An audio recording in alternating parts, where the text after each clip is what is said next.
Bonjour, je m'appelle Philippe Silberzan, bienvenue dans mon podcast Survivre et prospérer dans un monde de surprises.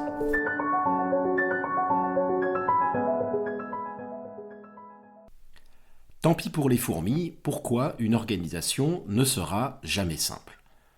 Personne n'aime la bureaucratie. Nous rêvons tous d'une organisation simple et efficace avec des processus clairs, des mécanismes de décision sans ambiguïté et un organigramme pour savoir qui fait quoi. Pourtant, c'est impossible et oui, c'est plutôt une bonne nouvelle. L'organisation est une des inventions les plus importantes de Sapiens, notre espèce. En substance, nous sommes un animal social qui, lorsqu'il est confronté à un défi, se tourne vers ses semblables et demande « qui peut m'aider à le résoudre ?» C'est avec l'organisation que nous répondons aux défis que nous rencontrons. Dans l'évolution, le trait le plus important pour la survie n'a d'ailleurs pas été l'intelligence, mais la sociabilité.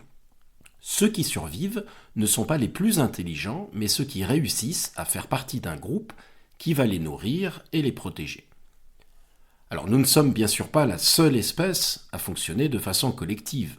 Abeilles, fourmis, singes, loups, éléphants forment également des collectifs.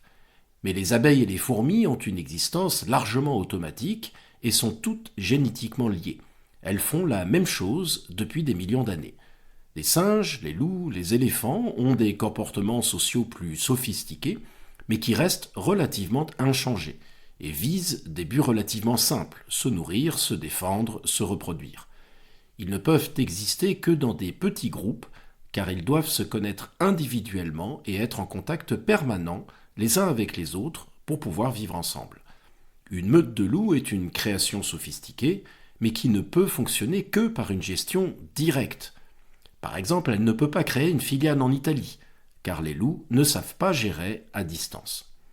Nous sommes la seule espèce à pouvoir faire travailler ensemble des gens qui ne se connaissent pas, en très grand nombre et sur des tâches non routinières. Ce qui distingue Sapiens, c'est donc de pouvoir créer des collectifs très complexes, de très grande taille, c'est-à-dire des organisations. Alors ces collectifs sont complexes parce qu'ils visent à résoudre des problèmes qui eux-mêmes sont complexes. Chasser et cueillir peut être fait de façon efficace par des petits groupes, mais créer un système d'irrigation, gérer une ville, cultiver des champs, concevoir et fabriquer une voiture, élaborer un contrat d'assurance, nécessite une organisation complexe. Ces tâches ne peuvent pas être accomplies par une structure simple et immuable, fonctionnant de façon routinière.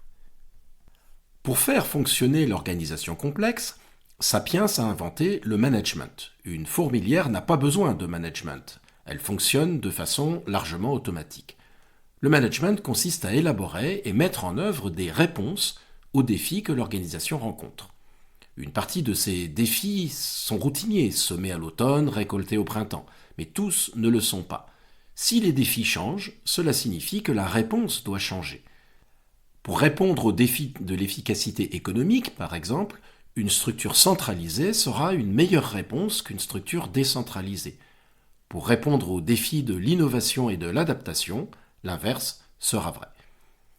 Or, l'organisation doit souvent répondre aux deux défis à la fois, efficacité économique et innovation.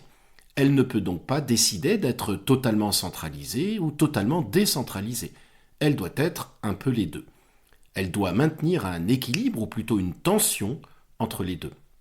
Il ne peut jamais y avoir de solution absolue. Et cette tension se retrouve sur de très nombreux plans. La stratégie doit être directive, mais elle doit aussi laisser la place à l'initiative des équipes. Il faut avoir une diversité de profils, mais garder des cadres de référence communs.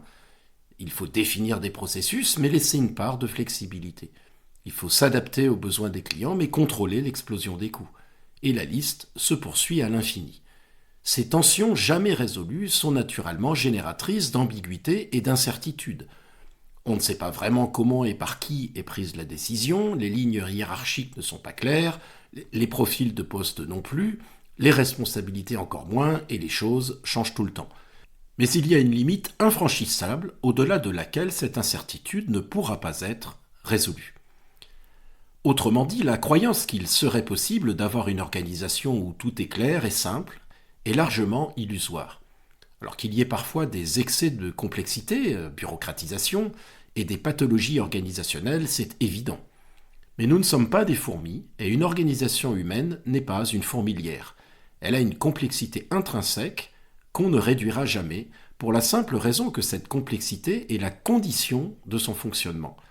Le cœur de l'organisation est un paquet de tensions, et leur existence n'est pas une marque de mauvaise gestion.